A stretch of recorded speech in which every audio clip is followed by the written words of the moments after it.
રાજાએ સુખદેવજીને પૂછા કરી છે કે હે ભગવાન, જે જીવનું મૃત્યુ નજીક આવ્યું હોય એ જીવે કેવા કર્મો કરવા?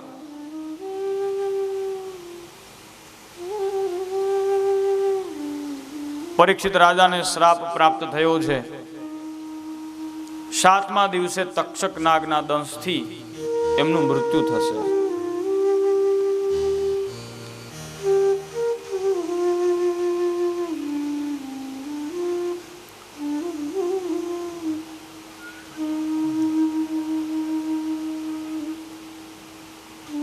સુખદેવજી પરીક્ષિત રાજાને કહે, હે રાજન, શ્રી સુક ઉવાચ વર્યાનિશતે પ્રશ્નઃ કૃતો લોકહિતો નૃપ આત્મવિદ સંમતઃ પુંસામ શ્રોતવ્યાદિષુ યઃ સ્પરઃ.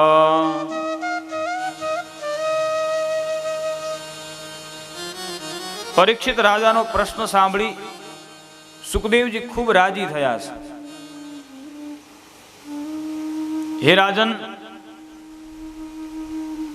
આપે કરેલો પ્રશ્ન અત્યંત શ્રેષ્ઠ છે.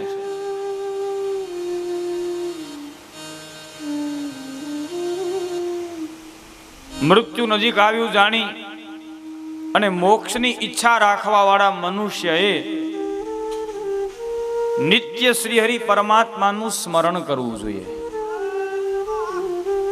નિત્ય ભગવાનનું ભજન કરવું જોઈએ. ભગવાનના ભજન માટે ઘર સંસારને છોડવાની જરૂર નથી. ઘરમાં જ રચ્યા પચ્યા રહીને પણ નિરંતર જીવ જો પરમાત્માનું સ્મરણ કરે, ભગવાનનું ભજન કરે, તો એ નામ સ્મરણ દ્વારા જ જીવને મુક્તિ પ્રાપ્ત થઈ જાય છે, એટલે મોક્ષ મળે છે.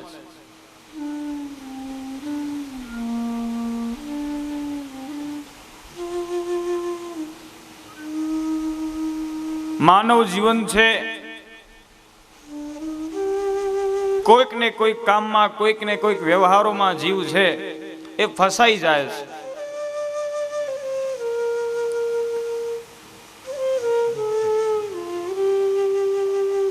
જે કર્મ એને કરવાનું છે, જે કર્મ કરવા માટે એને માનવ દેહની પ્રાપ્તિ થઈ છે, એ કર્મ કરવા માટે એ પ્રેરિત થતો નથી. ભગવાનના ભજન માટે સંસારને છોડવાની જરૂર નથી, પણ સંસાર પ્રત્યેની આસક્તિઓને છોડવાની જરૂર છે. ઘર છોડવાથી ભગવાન નહીં મળે, પણ ઘર પ્રત્યેની આસક્તિઓ છોડો મહારાજ. બધી જ ચિત્ત વૃત્તિને સંસારમાંથી હટાવી અને ભગવાનમાં જોડી દો. જીવના સાચા સગા કે સાચા સ્નેહી પરમાત્મા છે.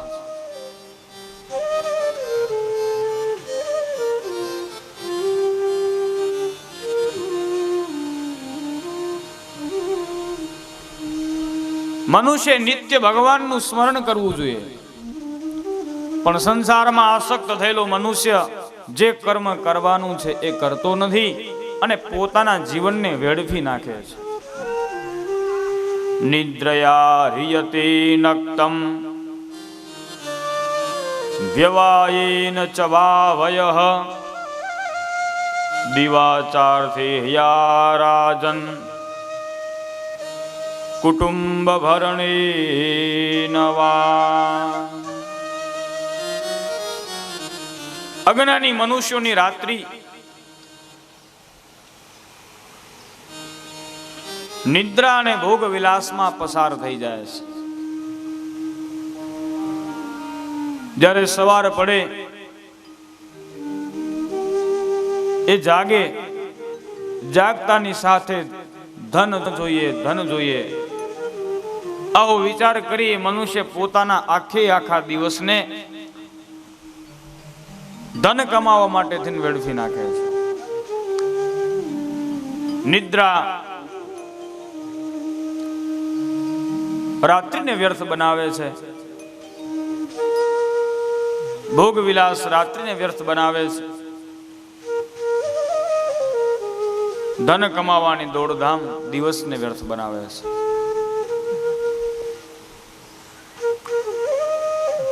મનુષ્યનું સંપૂર્ણતઃ જીવન એના કુટુંબના જ ભરણ પોષણમાં વ્યતીત થઈ જાય છે.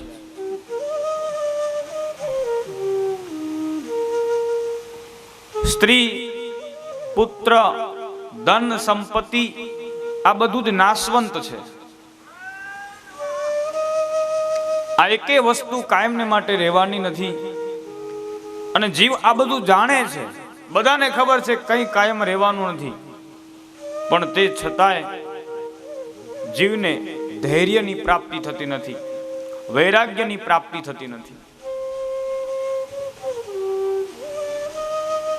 જીવ માત્ર સંસારમાં એટલો બધો આસક્ત બની ગયો છે કે એની મતિ મૂઢ થઈ ગઈ છે. એક ક્ષણ પણ એ મનુષ્ય વિચાર કરતો નથી કે મને માનવ દેહની પ્રાપ્તિ કે માનવ જીવનની પ્રાપ્તિ શા માટે થઈ.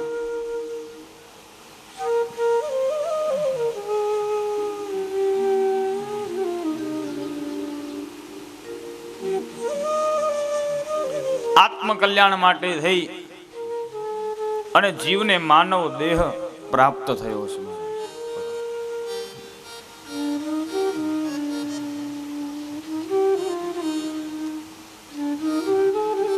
પણ પોતાના આત્માના કલ્યાણ માટે થઈ મનુષ્ય ક્યારે જાગતો જ નથી.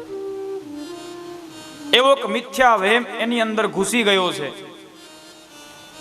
કે જાણે પોતે કાયમ રહેવાનો છે, જીવે કાયમ રહેવાનું નથી.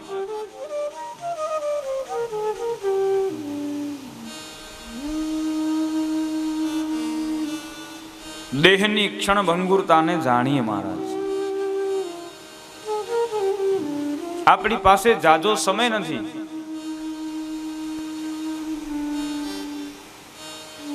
પરીક્ષિત રાજા પાસે તો હજી 7 દિવસનો સમય છે. પરીક્ષિત રાજાને ખબર છે કે આજથી 7મા દિવસે જ મારું મૃત્યુ થશે, પણ આપણને તો એ ખબર નથી કે 2-4 ક્ષણો પછી શું થશે.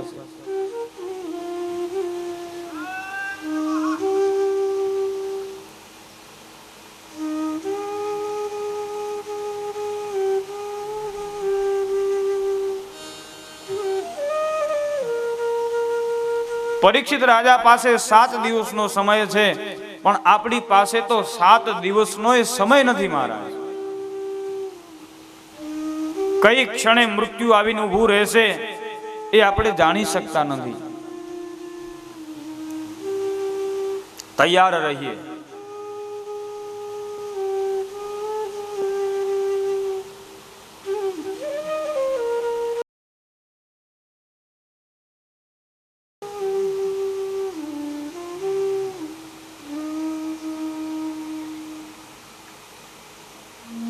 બહુ તો આપણને 100 વર્ષનું આયુષ્ય પ્રાપ્ત થયું છે.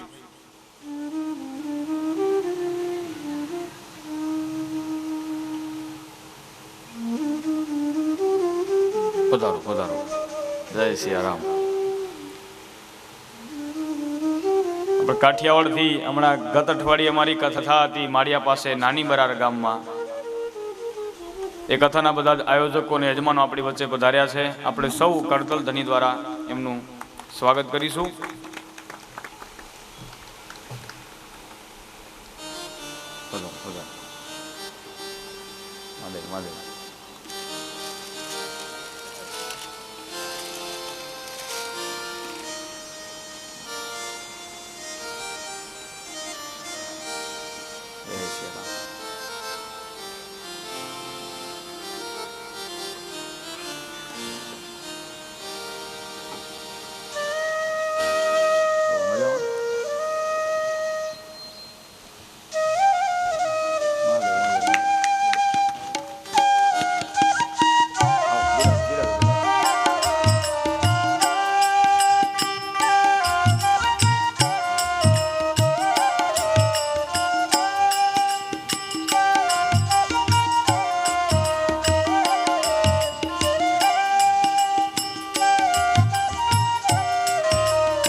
જીવને જાજુ આયુષ્ય પ્રાપ્ત નથી થયું.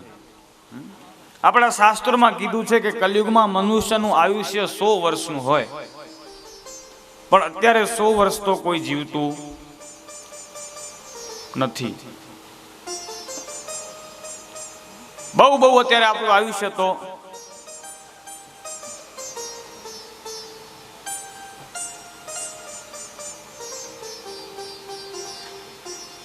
80 વર્ષ.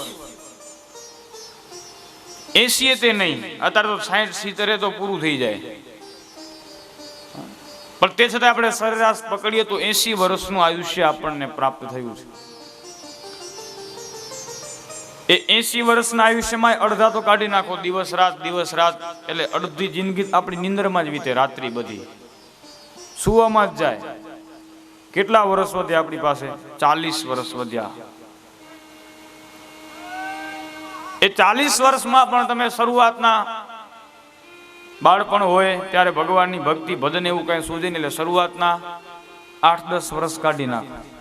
શરૂઆતના 10 વર્ષ તો આપણે કઈ ભગવાનનું ભજન કરતા નથી. એ તો કોઈ ભગવાનના કૃપા પાત્ર હોય, ધ્રુવ પ્રહલાદ જેવા, કે જેમને બાળપણમાં જ ભક્તિ પ્રાપ્ત થઈ ગઈ.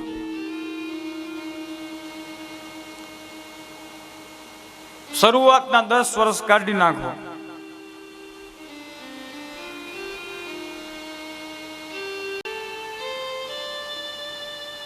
કેટલા 30 વર્ષ વધ્યા આપણી પાસે. એ 30 વર્ષમાં શરૂઆતના 10 કાઢ્યા, એમને છેલ્લા જિંદગીની અંતિમ સમયના 5 વર્ષ કાઢી નાખો, કારણ કે છેલ્લી અવસ્થામાંથી ભગવાનનું ભજન થતું નથી. આપણે બધા કહીએ કે ગઢપણમાં ભગવાનનું નામ લેશું, પણ પછી ગઢપણમાં તો ભગવાનનું નામ લેવાતું નથી. જેમ જેમ માણસ વૃદ્ધ બને તેમ તેમ એને માયા જકડે છે. એવું ન સમજવું કે વૃદ્ધાવસ્થા આવ્યા પછી સંસાર પ્રત્યેની મોહ માયા છૂટી જાય. જેમ જેમ અવસ્થા પાકે તેમ તેમ એ માયાને જીવ વધારે બાથ ભરે છે, અને એટલે જ અંતિમ સમય પીડા ભોગવવી પડે છે. અંતિમ સમય દેહ છોડતી વખતે બીજી કોઈ પીડા જીવને હેરાન નથી કરતી, પણ આ બધું છોડવું પડશે. એની જે પીડા છે ને, એ જીવને બહુ કષ્ટ આપે છે.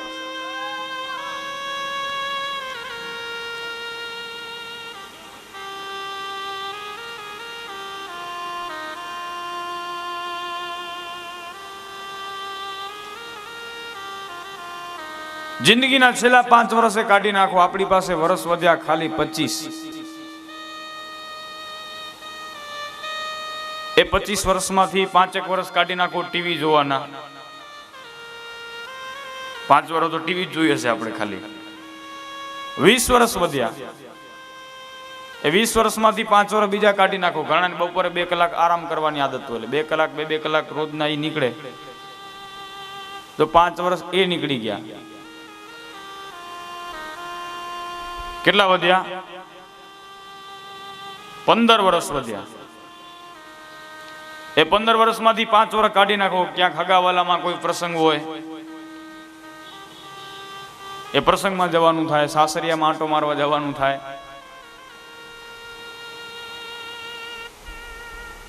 લગ્ન પ્રસંગ હોય અથવા તો અન્ય કોઈ પ્રસંગ હોય તો 5 વર્ષ એ કાઢી નાખો. કેટલા 10 વર્ષ વધ્યા આપણી પાસે. એ 10 માંથી 5 કાઢી નાખો. 5 વર્ષ આપણે કદાચ બીમાર રહ્યા હોય, તબિયત ખરાબ હોય આપણી, તોય ભગવાનનું ભજન ન થઈ શકે એ અવસ્થામાં 5 વર્ષ વધ્યા આપણી પાસે. કેટલા? એ 5 વર્ષમાંથી થોડાક ઘરના કામકાજમાં કાઢો, બીજા પૈસા કમાવામાં કાઢો, મોબાઈલમાં કાઢો. અત્યારે તો વધારે પડતા વર્ષો બધા મોબાઈલમાં જ, આખી જિંદગી, હવેની પેઢીની આખી જિંદગી મોબાઈલમાં જ જવાની. હવાર પડે એટલે મોબાઈલ લઈને બેસી જાય.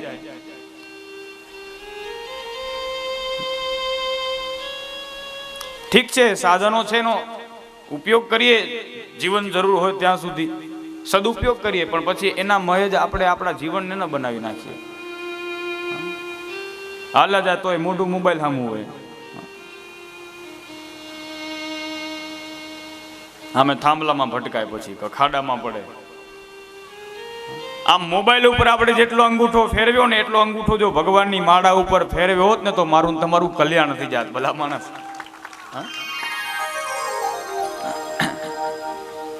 એટલો અંગૂઠો જો માળા ઉપર ફેરવતા હોય તો કેવું સારું. પણ જીવને એના પ્રત્યે રુચિ નથી.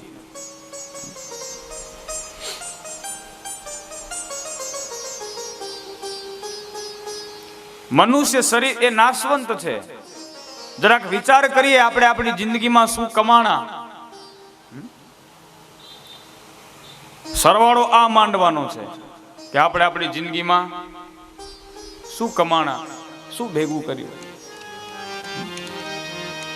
જિંદગીમાં કેટલું કમાણા રે, જરા સરવાળો માંડજો.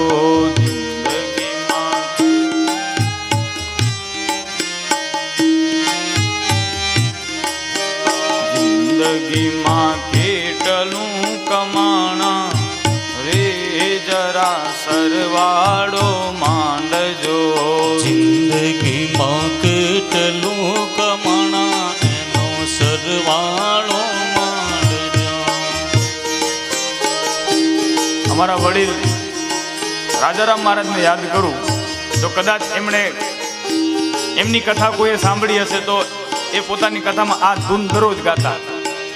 રાજારામ મહારાજ આપણે કેરાસિયા પરિવારમાં પણ લગભગ એ કથા કરી ગયા, કાનજીભાઈ દલિયાણામાં. હા, એ દરરોજ કથા શરૂ કરે એટલે આ ધૂન ગાય. જિંદગીમાં કેટલું કમાણા રે, જરા સરવાળો માંડવો. વાડિયામાં પણ એમણે ઘણી કથાઓ કરી હશે કદાચ.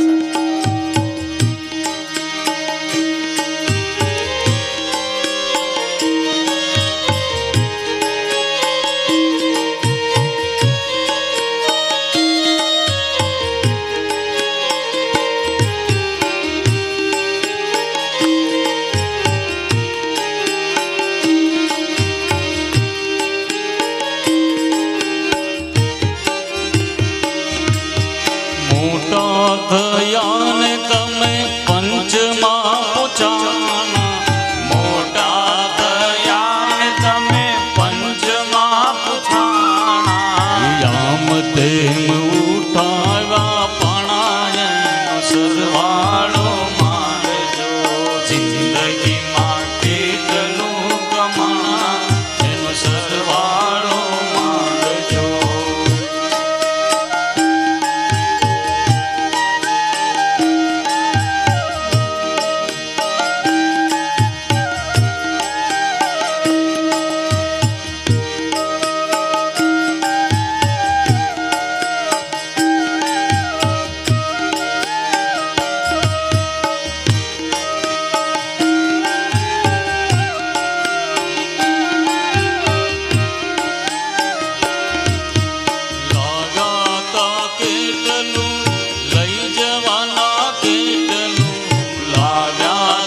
કેટલું લઈ જવા કેટલું.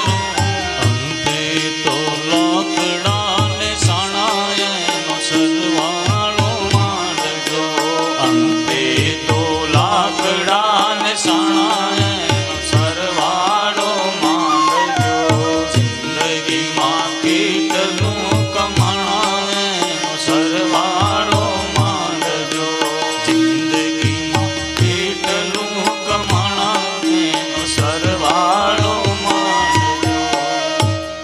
સરવાળો માંડવાનો છે.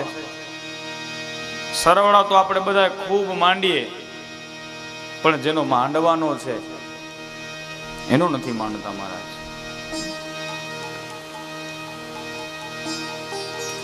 જિંદગીમાં કેટલું પુણ્ય ભેગું કર્યું, કેટલું સત્કર્મ ભેગું કર્યું, એ ઉપરથી જીવની મહત્તા નક્કી થાય છે. ધન કમાવાથી કોઈ મહાન નથી થઈ જતું, એ કોઈ મોટી વસ્તુ નથી. સુત દારા અરુ લક્ષ્મી હો તો પાપી જન કે ઘર में भी હોય, એ તો પાપી માણસની પાસે પણ હોય.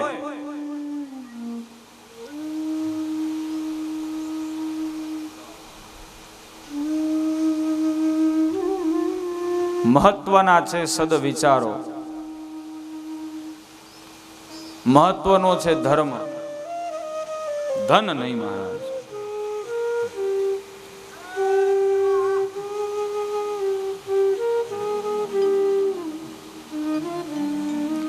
સુખદેવજી પરીક્ષિત રાજાને કહે, હે રાજન, જીવ માત્રે પોતાના કલ્યાણ માટે થઈ ભગવાનનું ભજન કરવું જોઈએ. ભગવાનના નામથી બીજી કોઈ વસ્તુ છે જ નહીં. નામ સમોવડ કો નહીં જપત તીર્થ જોગ, નામે પાતક છૂટીએ અને નામે નાશે રોગ.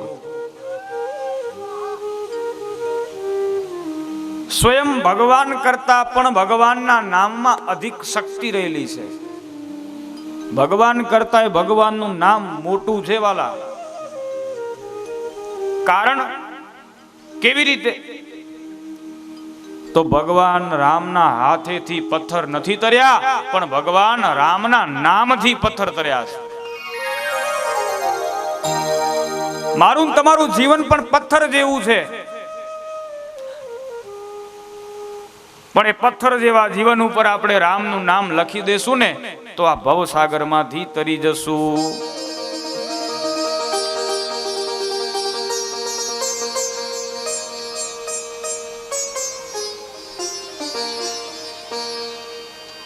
નિરંતર ભગવાનની કથા જીવે સાંભળવી જોઈએ.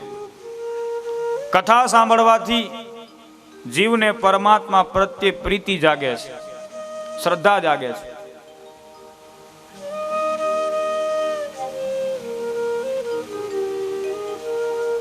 ભગવાનની કથા સાંભળી એ કથાનું કીર્તન કરવું જોઈએ. વારંવાર એ કથાને મનમાં ને મનમાં વાગોડવી જોઈએ. કથા સાંભળી પછી કથાને ભૂલી ન જવી જોઈએ. નિરંતર કથાનું જ કીર્તન કરવું જોઈએ. એ કથાનું કીર્તન કરવાથી જીવની બુદ્ધિ અવિલંબ શુદ્ધ બને છે, શુદ્ધતાની પ્રાપ્તિ થાય છે આપણને.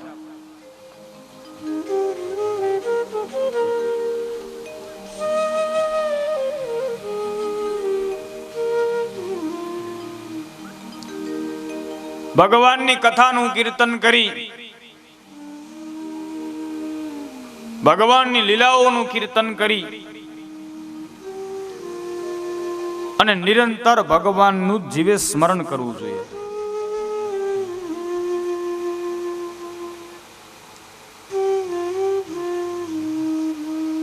માનવ જન્મનો શ્રેષ્ઠમાં શ્રેષ્ઠ લાભ એ છે કે એ ભગવાનનું ભજન કરી શકે છે, એ ભગવાનની ભક્તિ કરી શકે છે.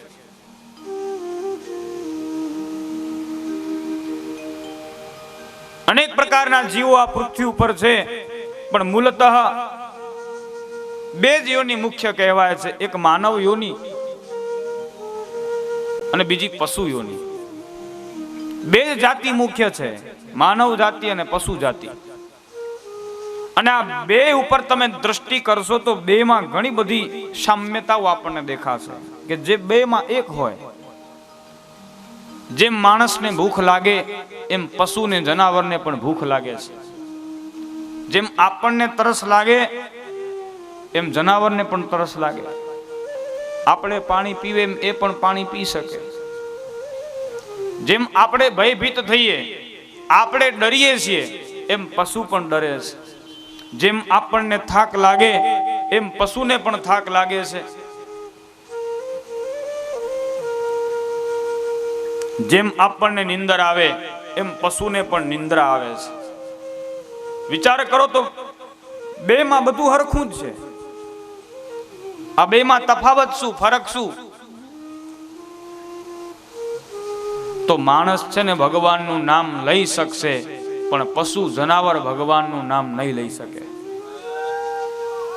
માણસ ભગવાનની ભક્તિ કરી શકશે, પશુ ભગવાનની ભક્તિ નહીં કરી શકે. માણસ ભગવાનના મંદિરે જઈ ભગવાનના દર્શન કરી શકશે,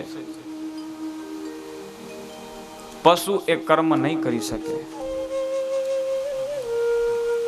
માણસ બીજા માણસની મદદ કરી શકશે, પશુ નહીં કરી શકે. મનુષ્ય બીજાઓની સેવા કરી શકશે, જનાવર બીજાઓની સેવા નહીં કરી શકે. આ બધા દિવ્ય ગુણો છે જે જીવને, મનુષ્યને અન્ય પશુઓથી અલગ પાડે છે. અને જો આપણે આવા બધા કર્મો કરતા હોઈએ તો જ માણસ કહેવાય, નહીતર પછી આપણામાં અને પેલા પશુમાં કંઈ ઝાઝો તફાવત નથી. આપણે 2 પગવાળા છે, એ 4 પગવાળા છે. બાકી મનુષ્ય રૂપેણ મૃગાશ્ચરંતી, એ મનુષ્યના રૂપમાં પશુ છે જે ધર્મનું સંચયન કરતો નથી, જે ભગવાનનું ભજન કરતો નથી, અને જેનામાં વિવેક નથી.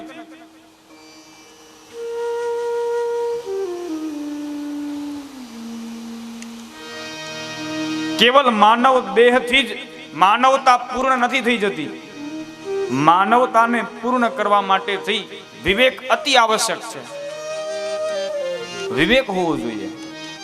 અને અત્યારે આપણે જોઈએ તો પ્રાયઃ મનુષ્યમાંથી વિવેક છે એ ઓછો થતો જાય છે, ઘટતો જાય છે. એનું કારણ જીવ સત્સંગથી દૂર થયો છે.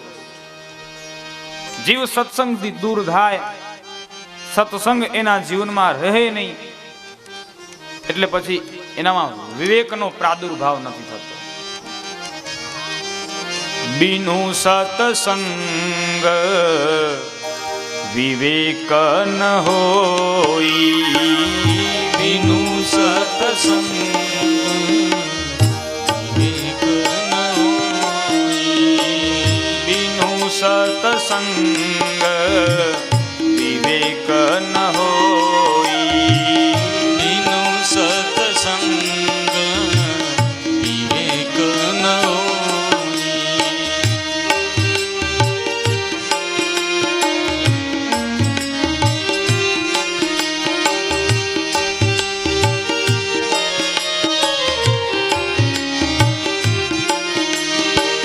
રામ કૃપા બિનુ સુલભ ન સોઈ, બિનુ સત્સંગ વિવેક ન હોઈ.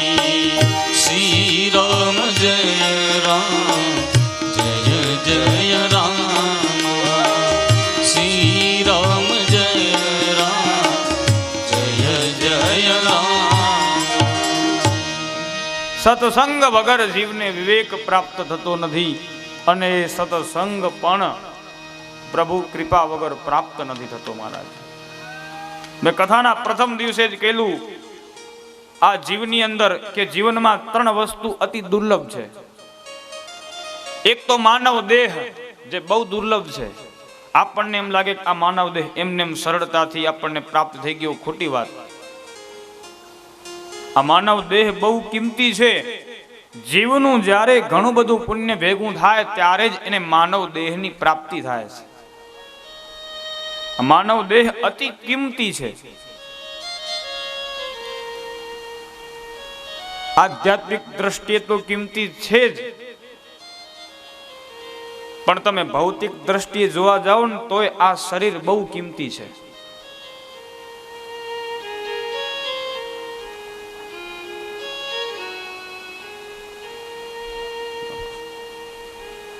બિરાજો બિરાજો.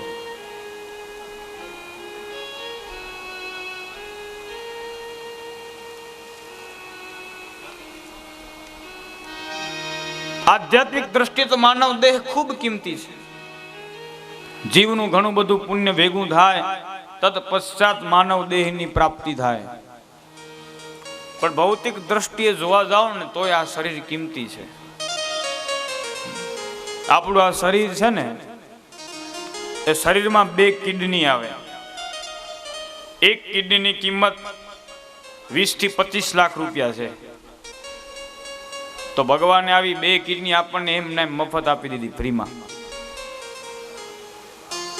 20 લાખની 2 કિડની 40 લાખ.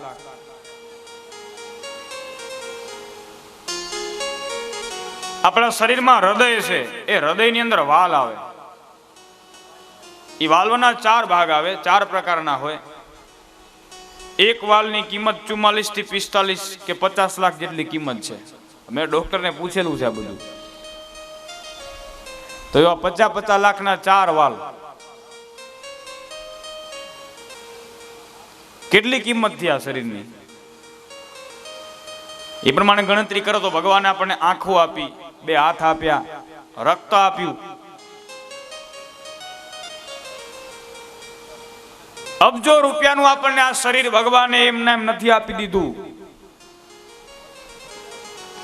જીવની ભગવાને કંઈક યોગ્યતા જોઈ હશે ને, ત્યારે ભગવાને આપણને આ માનવ દેહ આપ્યો છે.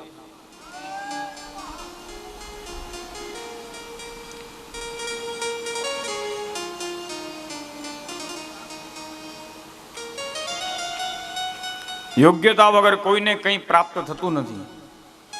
તો જીવની પણ યોગ્યતાઓ છે, એટલે માનવ દેહ મળ્યું છે. આ માનવ દેહની પ્રાપ્તિ થઈ છે તો જીવે એનો સદુપયોગ કરવો જોઈએ. વ્યર્થ વિષયોમાં વેડફી નાખવા માટે થઈ અને માનવ દેહની પ્રાપ્તિ નથી થઈ. હાથ મળ્યા છે સેવા માટે, આંખો મળી છે દર્શન માટે, મુખ મળ્યું છે ભગવાનના ગુણગાન માટે, કાન મળ્યા છે ભગવાનની કથા સાંભળવા માટે. પણ આપણે આપણી એકે ઇન્દ્રિયોનો સદુપયોગ કરતા નથી.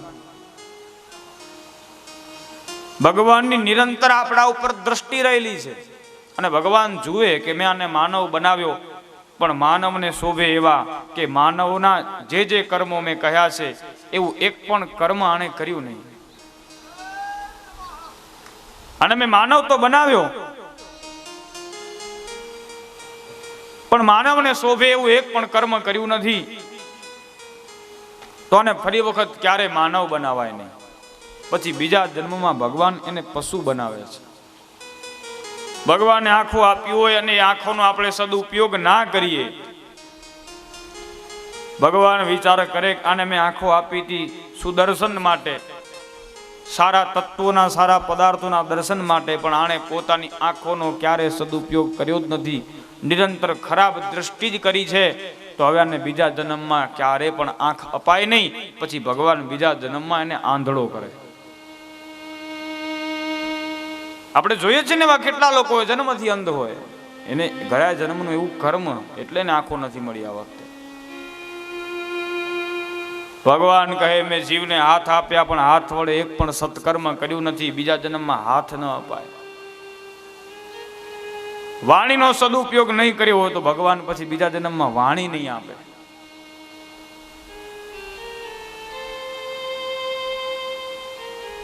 આ બધું આપણને પ્રાપ્ત થયું છે ભગવદ કૃપાથી.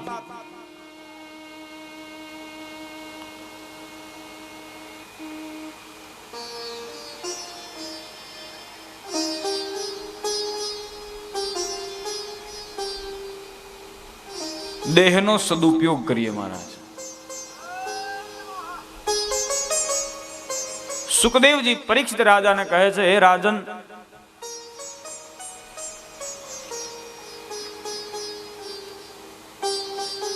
માનવ દેહની પ્રાપ્તિ પ્રભુના ભજન માટે છે. જીવ નિરંતર ભગવાનનું ભજન સ્મરણ કરે તો તત્ક્ષણે એને મુક્તિ પ્રાપ્ત થઈ જાય છે. સુખદેવજી પરીક્ષિત રાજાને આગળ કથા કહે એ પહેલા એવો ભગવાનનું સ્મરણ કરે છે. અને અહીં સુખદેવજીનું મંગલાચરણ બતાવ્યું છે. શ્રી શુક ઉવાચ श्रियः पति यज्ञः पति प्रजापतिर्धीयां पति लौकीपतिर्धरापति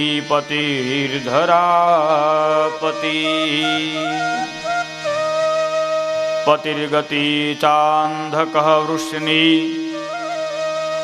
सात्वतां प्रसिद्धतां मे भगवान शतां पति। समग्र जगतना पति अधिष्ठाता स्वरूप भगवान नारायणना चरणों में बालकृष्णना चरणों में वंदन करी અને સુખદેવજી પરીક્ષિત રાજાને કહે છે કે હે રાજન, આપે જેવો પ્રશ્ન મને પૂછ્યો છે આત્માના કલ્યાણ માટેનો, એવો જ પ્રશ્ન એક વખત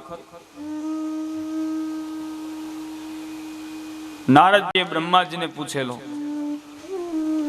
તે સમયે બ્રહ્માજીએ નારદજીને અદ્ભુત એવું ભાગવત શાસ્ત્રનું જ્ઞાન આપેલું અને બ્રહ્માજીને પણ એ જ્ઞાન ભગવાન નારાયણ પાસેથી પ્રાપ્ત થયેલું. ભાગવત એ કોઈ સામાન્ય ગ્રંથ નથી. ભગવતામ પ્રોક્તમ ઇતિ ભાગવતમ, જે સ્વયં ભગવાને કહેલું છે.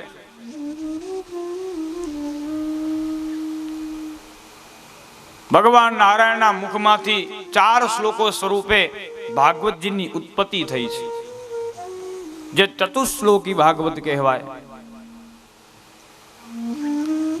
અહમેવા સમેવાગ્રે નાન્યદ યદ સદસત પરમ પશ્ચાદહમ યદેતચ્ચ યો વસિષ્યેત સોસ્મ્યહમ ઋતેર્થમ યદ પ્રીતિયેત ન પ્રીતિયેત ચાત્મનિ તદ વિદ્યાદાત્મનો માયામ યથા ભાસો યથા તમઃ યથા મહંતિ ભૂતાની ભૂતેષુ ચાવચિસ્વનુ પ્રવિષ્ટાન્ય પ્રવિષ્ટાની તથા તેષુ ન તેષ્વહમ એતાવદેવ જિજ્ઞાસમ તત્વમ જિજ્ઞાસુનાત્મનઃ અન્વય વ્યતિરેકાભ્યામ યત સ્યાત સર્વત્ર સર્વદા. આ 4 શ્લોકો ભગવાનના મુખમાંથી પ્રગટ થયા, જે બ્રહ્માજીને પ્રાપ્ત થયા. બ્રહ્માજી એ જ જ્ઞાન નારદજીને આપ્યું અને નારદજીએ એ જ જ્ઞાન શ્રી વેદવ્યાસજીને પ્રદાન કર્યું છે.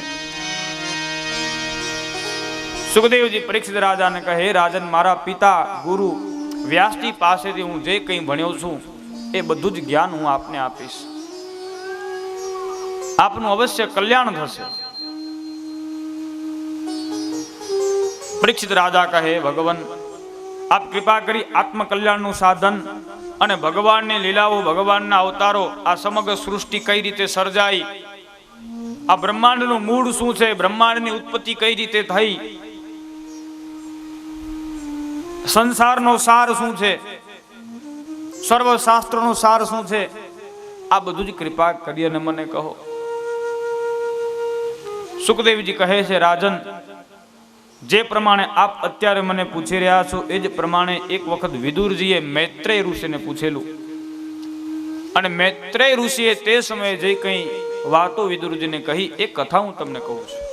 વળી પરીક્ષિતે પૂછા કરી કે વિદુરજીને મૈત્રેયજી વળી ક્યાં ભેગા થઈ ગયેલા, એ બંને વચ્ચે ક્યારે સત્સંગ થયેલો, કૃપા કરી બધી કથા વિસ્તારથી કહો. સુખદેવજી કથા કહે છે, જ્યારે મહાભારતના યુદ્ધનું મંડાણ થતું હતું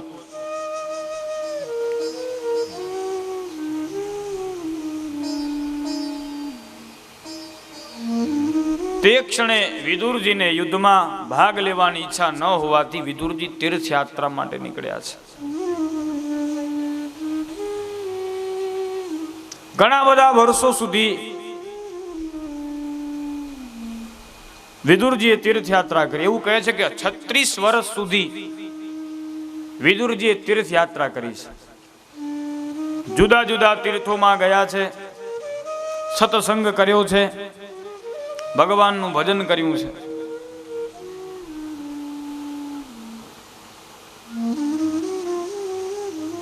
ઘણા વર્ષો સુધી તીર્થયાત્રા કરી અને બધા તીર્થોના દર્શન કરતા કરતા વિદુરજી વૃંદાવનમાં આવે છે. યમુના નદીના પાવન કિનારે આવી વિદુરજી બિરાજમાન થયા. એ જ ક્ષણે વિદુરજીનું મિલન ઉદ્ધવજી સાથે થાય છે. બંને ભગવાનના પરમ ભક્તો છે, પરમહંસો છે.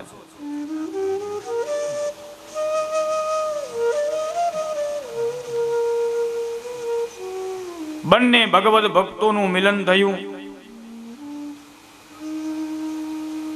અને એ બંને તઈકને સત્સંગ કર્યો છે.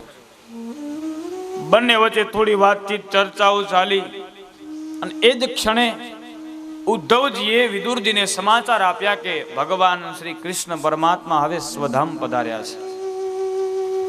ભગવાનને યાદ કરી બંને ભક્તો એ યમુનાના કિનારે રડવા લાગ્યા. ભગવાનની લીલાઓને સંભાળે છે. ભગવાનની સાથે જે જે સુખમય દિવસો પસાર કરેલા એ બધા દિવસોને આ બંને ભક્તો યાદ કરે છે. અંતે વિદુરજીએ ઉદ્ધવજીને પૂછા કરી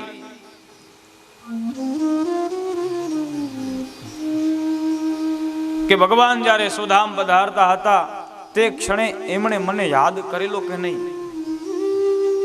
ઉદ્ધવજી કહે, એક ક્ષણે હું ત્યાં હાજર હતો વિદુરજી, અને ભગવાને પોતાની અંતિમ ક્ષણોએ તમને ખૂબ યાદ કરેલા. એક વખત નહીં પણ તમને 3 વખત યાદ કરેલા. જે આ વાત સાંભળી વિદુરજી ભાવ વિભોર બની ગયા. મારા ભગવાને મને યાદ કર્યો, મુજ પાપીને યાદ કર્યો. અધર્મી છું, દુરાચારી છું, ભગવત ભક્તિને લાયક નથી, પણ મારા નાથ બહુ દયાળુ છે. મારી ઉપર કૃપા કરીને ભગવાને મને યાદ કર્યો. ઉદ્ધવજી કહે, યાદ કર્યો એટલું જ નહીં, પણ વિદુરજી અંતિમ ક્ષણે ભગવાન આપને લઈને ખૂબ દુખી હતા. એક ક્ષણે ભગવાન વિચારતા હતા કે મેં મારા બધા જ ભક્તોને બધું આપ્યું છે, પણ એક વિદુરને કંઈ અપાણું નથી મારાથી. તે સમયે આપના માટે થઈ અને ભગવાને અદ્ભુત એવું ભાગવતનું જ્ઞાન આપેલું. હું અને મૈત્રેય ઋષિ ત્યાં કને હાજર હતા. ભગવાને અમને બંનેને જ્ઞાન આપ્યું અને એવી આજ્ઞા કરી કે જ્યારે મારો ભક્ત વિદુર તમને મળે ત્યારે આ અદ્ભુત ભાગવતનું જ્ઞાન વિદુરને આપજો. વિદુરજી ખૂબ પ્રસન્ન થયા. ઉદ્ધવજીને કહે છે, તો જલ્દી મને એ ભગવાનની પ્રસાદી આપો, એ ભગવાનની કથા સંભળાવો, જેથી મારી કર્ણેન્દ્રિયો પવિત્ર બને.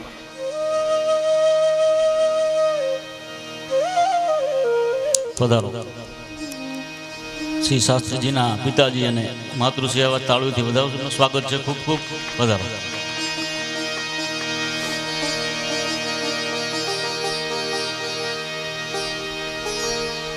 ઉદ્ધવજી વિદુરજીને કહે છે, એ જ્ઞાન આપને આપવા માટે ભગવાનની મને આજ્ઞા નથી.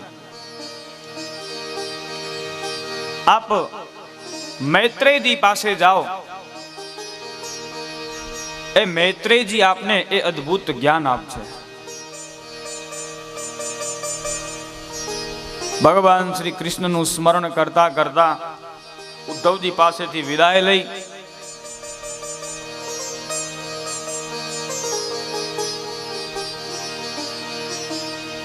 વિદુરજી મૈત્રેય ઋષિના આશ્રમે આવે છે. વિદુરજી યમુના કિનારે હતા અને મૈત્રેય ઋષિનો આશ્રમ ગંગાના કિનારે આવેલો છે, હરિદ્વારમાં. આપણે ત્યાં 3 કિનારા અતિ પ્રસિદ્ધ છે. એક ગંગાનો કિનારો, બીજો યમુનાનો કિનારો અને ત્રીજો નર્મદાનો કિનારો. આ 3 નદી માતાઓ થકી આ ભારત વર્ષનું પોષણ થાય છે.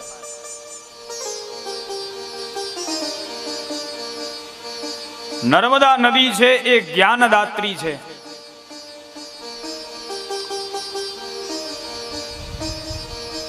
જે વ્યક્તિ નર્મદાના કિનારાનું સેવન કરે, નર્મદા મૈયાની સેવા કરે, તો એને જ્ઞાન પ્રાપ્ત થાય.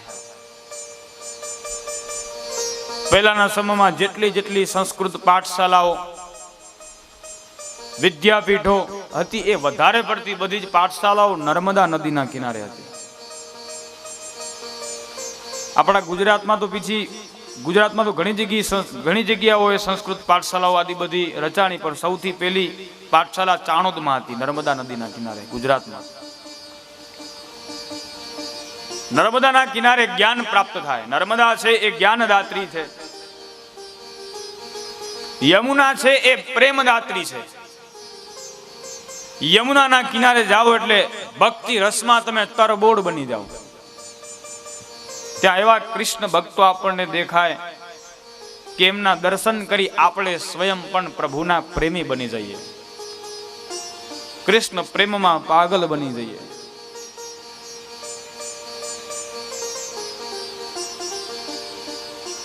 યમુના પ્રેમદાત્રી છે અને ગંગા મોક્ષદાત્રી છે. ગંગાજીનું સેવન કરો,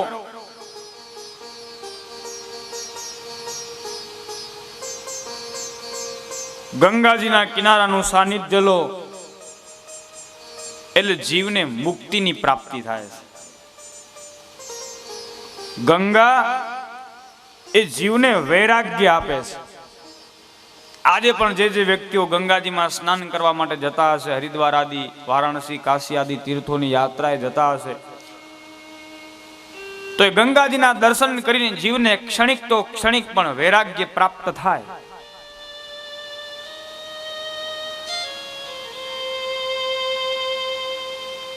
કોઈ પણ તીર્થયાત્રાએ જાઓ અથવા અન્ય કોઈ પણ સ્થળે તમે પ્રવાસ માટે જાઓ એટલે તમને તમારું ઘર યાદ આવે, પણ ગંગાના કિનારે જાઓ ને એટલે તમારું ઘર ભૂલાઈ જાય. જે ગયા હશે એમને ખ્યાલ હશે.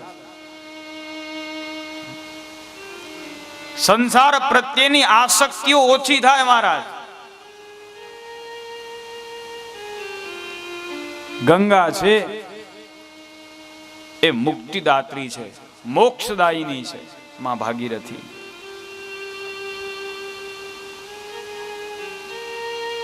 અમારા લીલાથી ખેંગા બાપા પધાર્યા છે. છોકરા બધા પરણાવી દીધા, પોતે સાવ નિવૃત્ત થઈ ગયા હતા, પણ તોય એમની માયા છૂટતી નહોતી.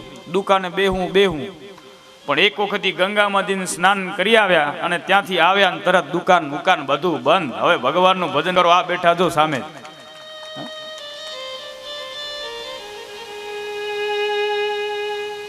તીર્થયાત્રા કરો ને પછી તમારા જીવનમાં ફેરફાર થાય, સમજી લો તમારી તીર્થયાત્રા સફળ બની ગઈ. ગંગા છે એ મોક્ષદાયિની છે, મુક્તિદાયિની છે.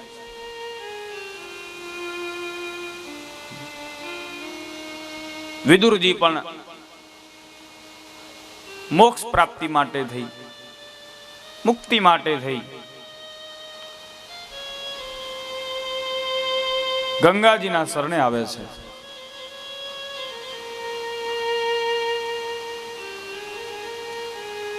હરિદ્વારમાં પધાર્યા.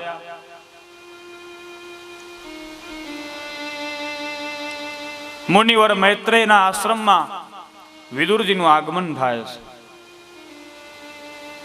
મૈત્રેય ઋષિ હર્ષભેર એમને આવકારો આપ્યો. વિદુરજીએ પ્રણામ કરી અને મૈત્રેય ઋષિને એક પ્રશ્ન કર્યો છે. વિદુર ઉવાચ સુખાય કર્માણિ કરોતિ લોકો નતહિ સુખમ વાન્યદુપારમ વા વિંદેત ભૂયસ્તત એવ દુઃખમ યદત્ર યુક્તમ ભગવાન દીન.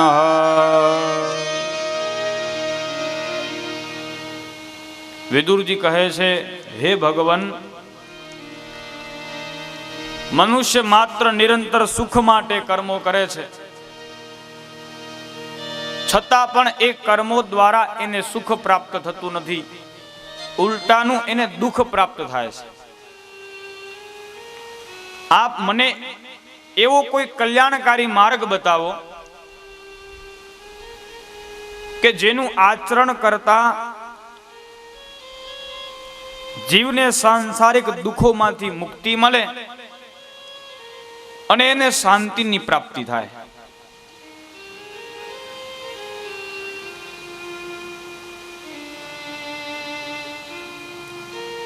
જીવને શાંતિ કેવી રીતે મળે?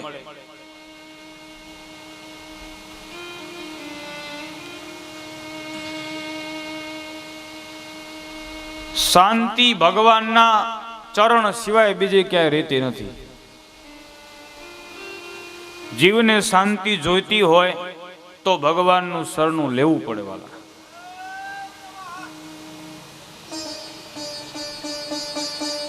શાંતિ ભગવાનના ચરણોમાં રહેલી છે.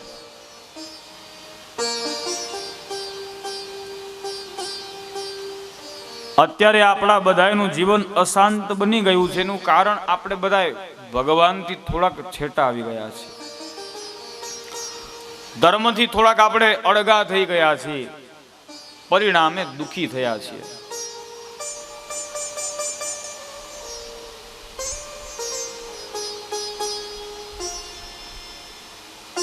અને સુખ દુઃખનું કારણ બીજું કોઈ નહીં પણ માણસનું મન છે.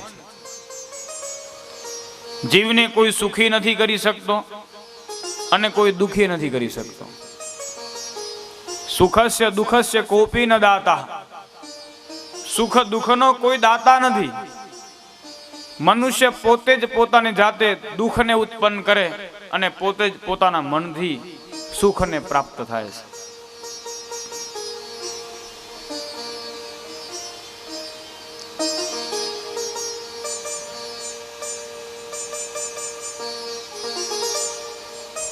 સુખ દુઃખ એ કોઈ અન્ય વસ્તુઓ પરથી નિર્ધારિત નથી થતું, પણ મનની અવસ્થા ઉપરથી સુખ દુઃખ છે એ નિર્ધારિત થાય છે.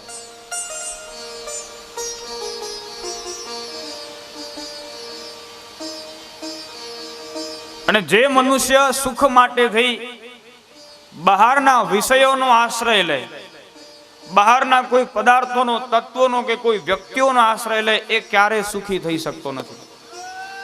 કારણ કે જીવને અન્ય કોઈ વસ્તુ સુખ પણ નથી આપી શકતી અને દુઃખ પણ નથી આપી શકતી. આપણને દુઃખ દેવા વાળું બીજું કોણ? આપણે પોતે જ છીએ.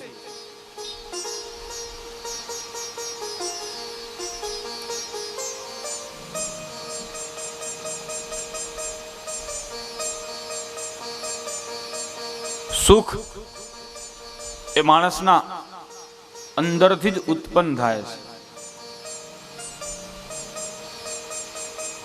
જેમણે પોતાની મનોસ્થિતિને સમ્યક બનાવી દીધી છે, સંસાર પ્રત્યેની તમામ આસક્તિઓ છોડી દીધી છે અને પોતાના મનમાં કે હૃદયમાં સંતોષને ધારણ કર્યો છે, એ જ જગતમાં સૌથી વધારે સુખી છે. જેની પાસે સંતોષ છે એ જ સુખી છે. બાકી અન્ય કોઈ વસ્તુઓથી જીવ સુખી થતો નથી. પૈસા મળવાથી કોઈ સુખી નથી થઈ જતું. માન સન્માન મળવાથી કોઈ સુખી નથી થઈ જતું. સત્તા પ્રાપ્ત થવાથી પણ કોઈ સુખી નથી થઈ શકતું.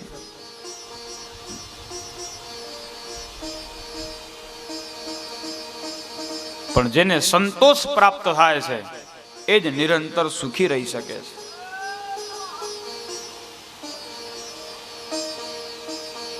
કહેવત છે ને, સંતોષી નર સદાય સુખી.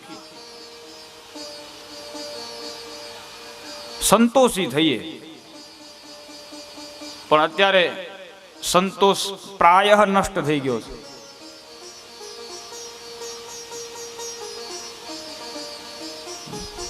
જીવ માત્રમાં લાલચ તૃષ્ણા એટલી બધી વધી ગઈ છે કે એને સુખેથી જીવવા જ નથી દેતી.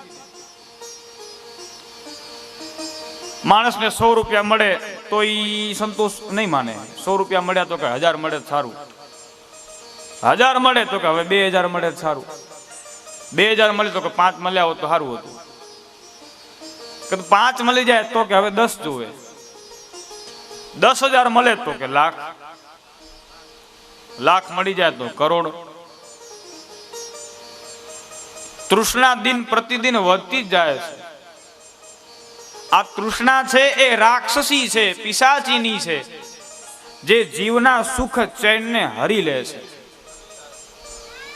સમજુ મનુષ્યોએ આ તૃષ્ણા લાલચને વશ થવું જોઈએ નહીં.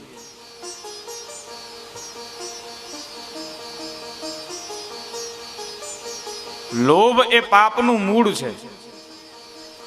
લાલચ તૃષ્ણા એ પાપનું મૂળ છે. અને જે મનુષ્ય લાલચ તૃષ્ણામાં ફસાયો એ પછી પોતાની તૃષ્ણાને તૃપ્ત કરવા માટે થઈ અને કદાચ ખરાબમાં ખરાબ નિંદિતમાં નિંદિત કર્મ છે ને એ કરતા વિચાર નહીં કરે. જીવની ઉપર લોભ કે લાલચ કે તૃષ્ણા સવાર થાય એટલે એ જીવને આંધળો બનાવી નાખે છે. એ જોઈ શકતો નથી કે હું શું કરું છું, શું નથી કરતો. તૃષ્ણાઓથી મુક્ત થઈએ. અને જે જીવ તૃષ્ણાઓથી મુક્ત થયો છે એની ઉપર જ ભગવાન પોતાની કૃપા વરસાવે છે. એ જીવનો જ ભગવાન સ્વીકાર કરે છે. એટલે જ પ્રથમ જ પિતામાં ભીષ્મએ ભગવાનની સ્તુતિ કરતી વખતે જ કહી દીધું, ઇતિમતિ રૂપ કલ્પિતામ વિતૃષ્ણા. હે ભગવાન, તમે મારો સ્વીકાર કરો. તો ભગવાને પૂછા કરી, કેમ તમારો સ્વીકાર કરું? તમારામાં એવી શું વિશિષ્ટતા છે કે હું તમારો સ્વીકાર કરું? તો પિતામાં ભીષ્મ કહે, હે ભગવાન, મારી મતિ છે એ વિતૃષ્ણા છે, તૃષ્ણાઓ વગરની છે. મારામાં લાલચ નથી, લોભ.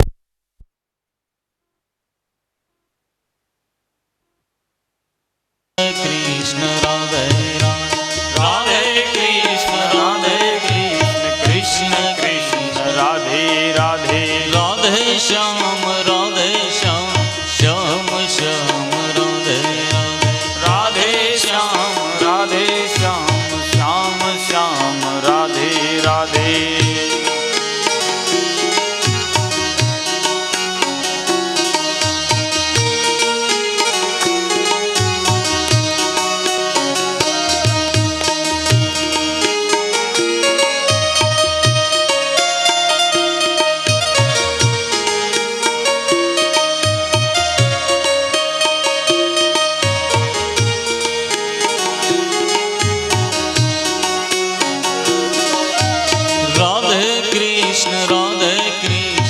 કૃષ્ણ કૃષ્ણ રાધે રાધે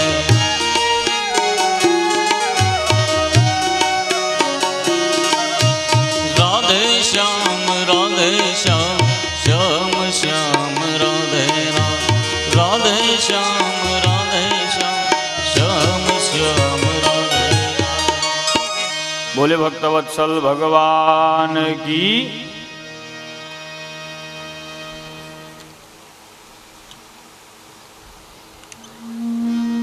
દુઃખનું કારણ માણસનું મન છે. વધતી જતી તૃષ્ણાઓ, અપેક્ષાઓ, આશાઓ એ દુઃખનું કારણ છે. આશાઓથી મુક્ત થઈએ. આશા તૃષ્ણાથી છૂટવું એ કોઈ નાની સૂની વાત નથી. સંતો કહે,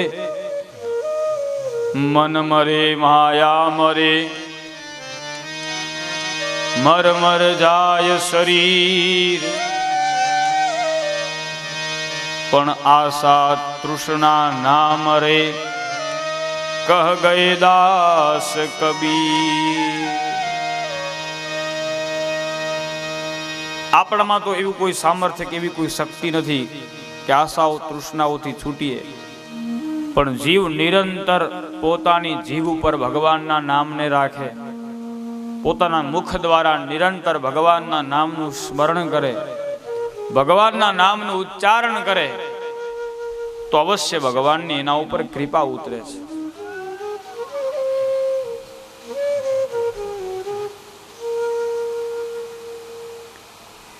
એ આશાઓ તૃષ્ણાઓથી મુક્ત બને છે. જીવનમાં ભક્તિ અતિ આવશ્યક છે. ભક્તિ વિનાનું જીવન વ્યર્થ છે મહારાજ. ભજન વિનાનું જીવન વ્યર્થ છે.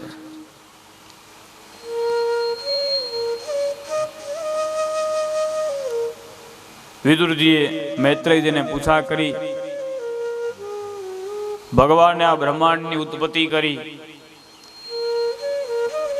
પછી ભગવાને જે જે અવતારો લીધા એ બધી જ કથા કૃપા કરી અને મને સંભળાવો.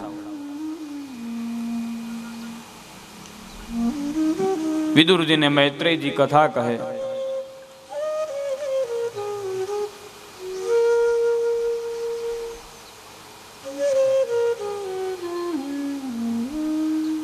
આ સમગ્ર સંસારની બ્રહ્માંડની ઉત્પત્તિ ભગવાનની ઈચ્છા શક્તિથી થાય છે.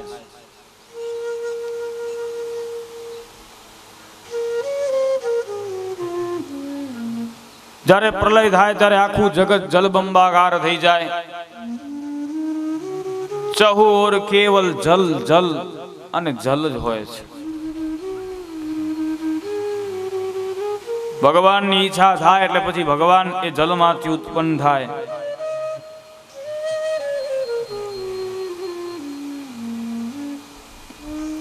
करारविंदे न पदारविंदम मुखारविंदे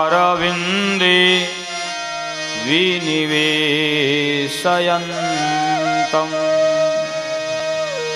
वटस्य पत्रस्य पूटे शयानं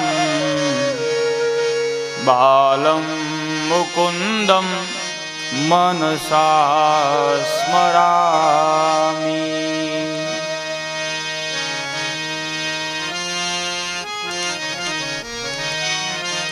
ગોવિંદ દામોદર સ્તોત્રનો જે પ્રથમ શ્લોક છે એ ભગવાનના આ સ્વરૂપની ઝાંખી કરાવે છે. ચહુ ઓર જલ, જલની ઉપર એક પત્ર હોય, એ પાંદડા ઉપર નાનકડા બાળકના સ્વરૂપે ભગવાન શયન કરતા હોય. ભગવાને પોતાના હાથ વડે પોતાના પગને પકડી પોતાના પગનો અંગૂઠો પોતાના મુખમાં મૂક્યો છે.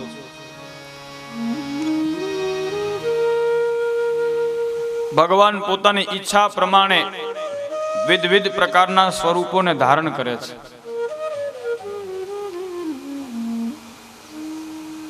અથવા એ જલની અંદર શાંતાકારમ ભુજગ શયનમ, શેષ નારાયણ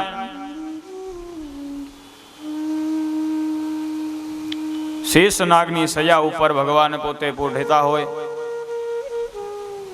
ભગવાનની ઈચ્છા થતા કે ભગવાનની કૃપાથી જ ભગવાનની નાભીમાંથી એક કમલની ઉત્પત્તિ થાય અને એમાંથી બ્રહ્માજીનું પ્રાગટ્ય થાય છે. બ્રહ્માંડની ઉત્પત્તિ કઈ રીતે થઈ એ કથા વિદુરજીને મૈત્રેય ઋષિ બતાવે.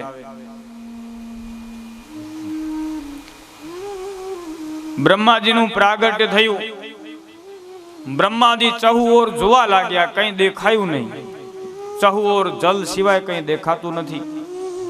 બ્રહ્માજી વિચાર કરે, હું કોણ છું, અહીં કને ક્યાંથી આવ્યો, મારી ઉત્પત્તિ કઈ રીતે થઈ. ચારે કોર શોધ્યું, કઈ જડ્યું નહીં. પછી બ્રહ્માજી વિચાર કર્યો કે હું જ્યાંથી ઉત્પન્ન થયો ત્યાં ને ત્યાં શોધું. પછી એ જ કમળની અંદર બ્રહ્માજી પ્રવેશ્યા. હજારો વર્ષો સુધી બ્રહ્માજી યાત્રા કરી, ખૂબ શોધખોળ કરી. પણ કઈ પતો લાગ્યો નહીં. વળી પાછા બ્રહ્માજી પોતાની જે મૂળ જગ્યા હતી ત્યાં કને આવ્યા અને તે જ ક્ષણે એ કમળની પાંદડી ઉપર એક પાણીનું ટીપું પડ્યું અને એમાંથી તપ એવો અવાજ આવ્યો.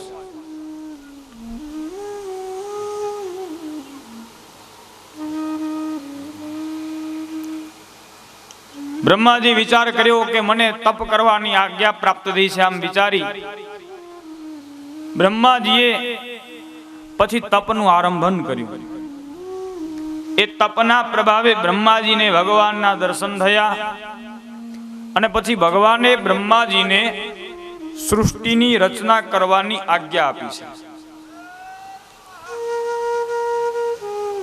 ભગવાનની આજ્ઞા માની બ્રહ્માજીએ પોતાના માનસ પુત્રો સર્જ્યા છે.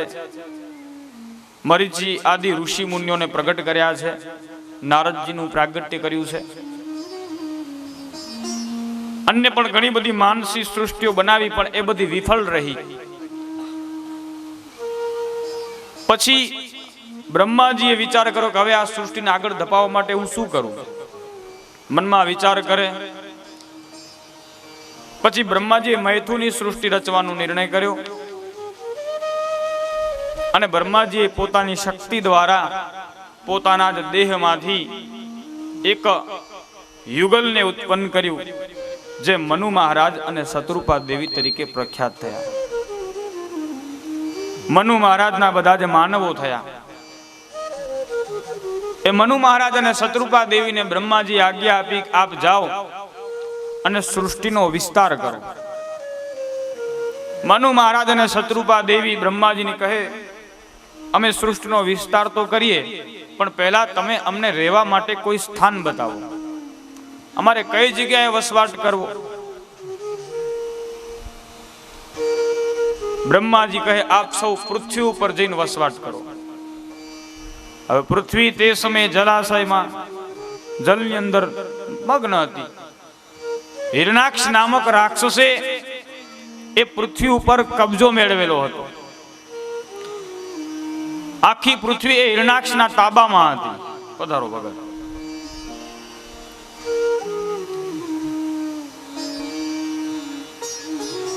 બ્રહ્માજી વિચાર કરે કે હિરણાક્ષના તાબામાંથી પૃથ્વીને કઈ રીતે છોડાવી. આમ વિચાર કરતા તે જ ક્ષણે બ્રહ્માજીને છીંક આવી અને એમના નાકમાંથી એક ભૂંડનું બચ્ચું ઉત્પન્ન થયું. ભૂંડ એટલે વરાહ. અને જોત જોતામાં એ વરાહે વિશાળ સ્વરૂપ ધારણ કર્યું. આ વરાહ એ બીજું કોઈ નહીં પણ ભગવાન નારાયણનો જ એક અવતાર હતો. અને ભગવાને અહીં કને પૃથ્વીને જલમાંથી હિરણાક્ષ રાક્ષસના તાબામાંથી મુક્ત કરવા માટે થઈ અને વરાહ અવતાર ધારણ કર્યો છે. બોલીએ વરાહ ભગવાન. કોઈ જય બોલ્યું નહીં, ખાલી આમ કર્યું.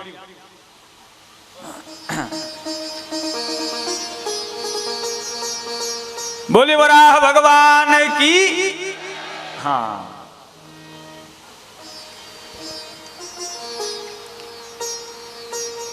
વરાહ ભગવાનનું પ્રાગટ્ય થયું. પૃથ્વીને જલમાંથી બહાર કાઢવા માટે થઈ વરાહ ભગવાને જલની અંદર પ્રવેશ કર્યો. એ હિરણાક્ષ રાક્ષસ સાથે યુદ્ધ કરી ભગવાને એને પરાસ્ત કર્યો અને હિરણાક્ષનો વધ કર્યો છે. ભગવાન પોતાના દંત સૂળ ઉપર પૃથ્વીને ઉપાડી જલની બહાર લાવ્યા. અદ્ભુત કથા છે. સંતો કહે ભગવાન વરાહ જલમાંથી બહાર આવ્યા, પૃથ્વીને એક જગ્યાએ સ્થાયી કરી. પછી વરાહ ભગવાને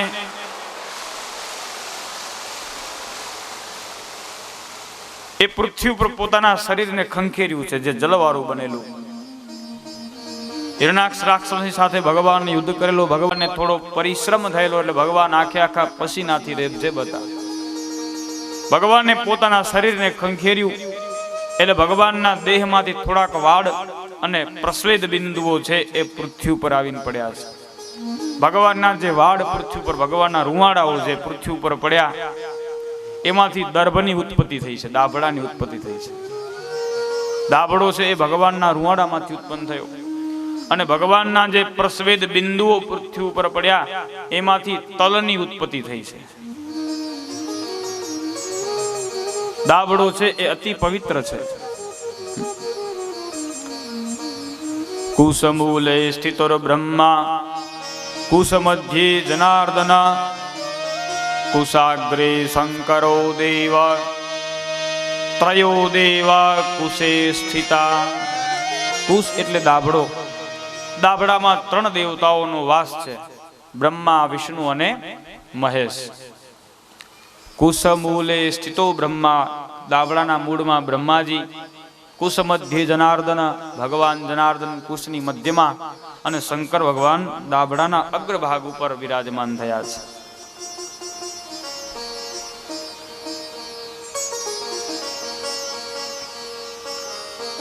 દાબડો અતિ પવિત્ર છે, જે નિર્માલ્ય ગણાતો નથી. ભગવાનને એક વખત અર્પણ કર્યા પછી બીજી વખત પણ એ દર્ભ ભગવાનને તમે અર્પણ કરી શકો.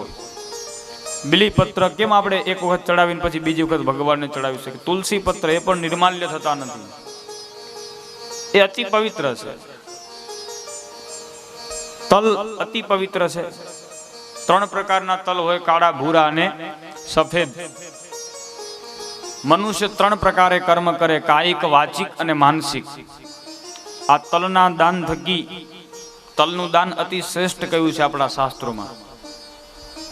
માણસનું મૃત્યુ થાય એ પહેલા પોતાની અંતિમ અવસ્થાએ જીવ જો પોતાના સ્વહસ્તે કોઈ પવિત્ર બ્રાહ્મણને અથવા કોઈ સુયોગ્ય વ્યક્તિને તલનું દાન કરે તો એ જીવને મુક્તિ પ્રાપ્ત થઈ જાય છે.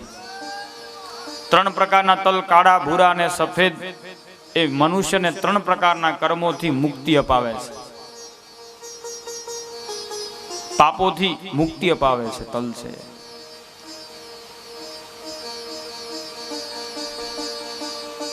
હિરણાક્ષના તાબામાંથી ભગવાને પૃથ્વીને છોડાવી અને પછી એ પૃથ્વી ઉપર મનુ મહારાજ અને શત્રુપા દેવીએ વસવાટ કર્યો છે. વિદુરજીએ પૂછા કરી, આ હિરણાક્ષ કોણ હતો? મૈત્રેયજી કહે છે, આ હિરણાક્ષ એ ભગવાનનો શ્રાપિત એક પાર્ષદ હતો. એક વખત વૈકુંઠમાં સનત કુમારો, સનક, સનંદન, સનત કુમાર અને સનાતન, આ 4 નિર્મલ ઋષિ કુમારો ભગવાન નારાયણના દર્શન માટે ગયા તો તે સમયે ભગવાનના દ્વારપાલોએ એમને રોક્યા. સનત કુમારોને ભગવાનના દર્શન કરવા દીધા નહીં, એટલે સનત કુમારોએ ક્રોધિત થઈ અને ભગવાનના એ જે 2 દ્વારપાલો હતા એમને શ્રાપ આપ્યો કે આપ વૈકુંઠમાં રહેવાને યોગ્ય નથી, તમારે પૃથ્વીલોકમાં જવું પડશે, મનુષ્યોનીમાં જવું પડશે. 7 જન્મ સુધી તમારે અલગ અલગ યોનિઓમાં અવતાર લેવા પડશે.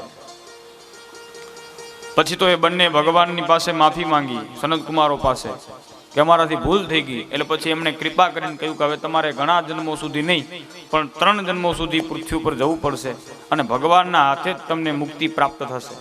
આપ વૈર ભાવથી ભગવાનનું ભજન કરશો.